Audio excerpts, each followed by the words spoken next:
In a bustling city street, people rushed by, immersed in their own worlds.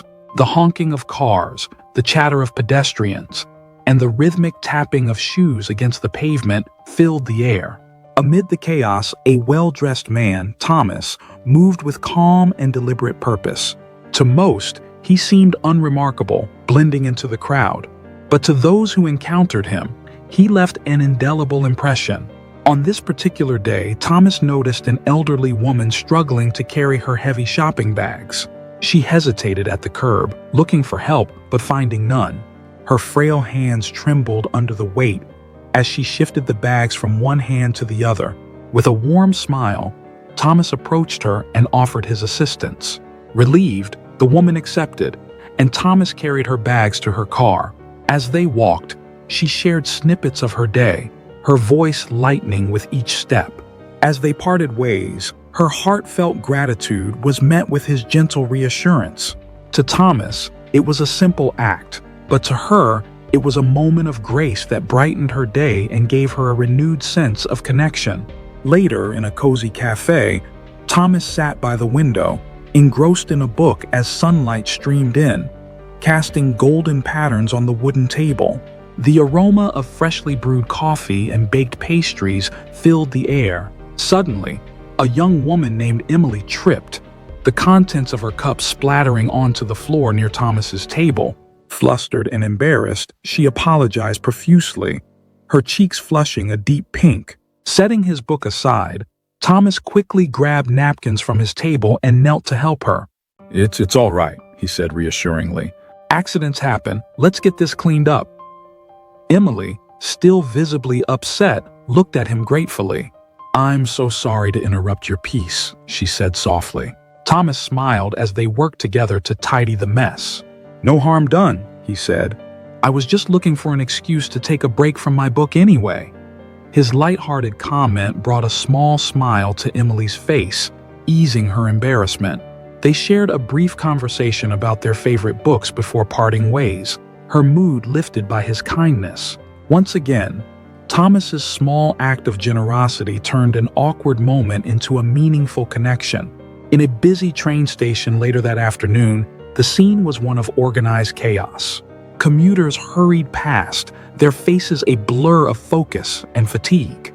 Announcements blared over the intercom, and the screeching of brakes echoed through the platforms. Amid the crowd, a young boy named Leo stood alone, his tear-streaked face a stark contrast to the bustling scene around him.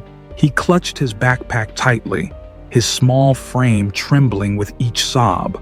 Noticing the boy, Thomas immediately approached, kneeling to his level with a gentle smile. Hey there, buddy, Thomas said softly. What's wrong? Through sniffles and hiccups, Leo explained that he had lost his train ticket and didn't know what to do. Thomas listened attentively, nodding as the boy spoke. Don't worry, he said. We'll figure this out together.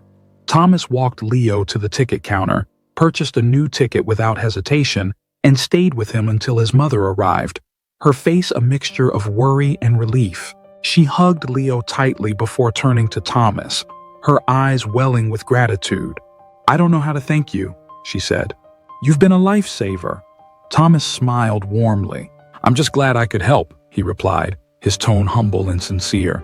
For Thomas, such gestures were not about recognition, but about doing what was right, offering a steady hand in moments of distress. As the day drew to a close, Thomas returned to his modest but cozy home, greeted warmly by his loyal dog, Max. The space was filled with books, plants, and a sense of quiet warmth. The walls were adorned with framed photographs and simple art that reflected a life of contentment and thoughtfulness. After pouring himself a cup of tea, Thomas settled into his favorite armchair, with Max curling up at his feet. Above him, a simple framed quote read, "A gentleman is one who puts others before himself." The day's events replayed in his mind as he sipped his tea. The elderly woman's smile, Emily's relieved laughter, and the mother's gratitude lingered in his thoughts, each a reminder of the small yet meaningful impact one person can have. Reflecting on these moments, Thomas felt a deep sense of fulfillment. not because of what he had done, but because of the connections he had made and the lives he had touched. For Thomas, being a gentleman was not about grand gestures, but about everyday kindness, about treating others with dignity and care no matter their circumstances. In his quiet way, Thomas reminded us all that greatness lies in the simple act of putting others first. His life was a testament to the power of compassion, a gentle ripple that could spread far and wide, touching countless hearts. As Max snored softly at his feet, Thomas closed his eyes, ready to embrace another day with the same unwavering kindness and humility.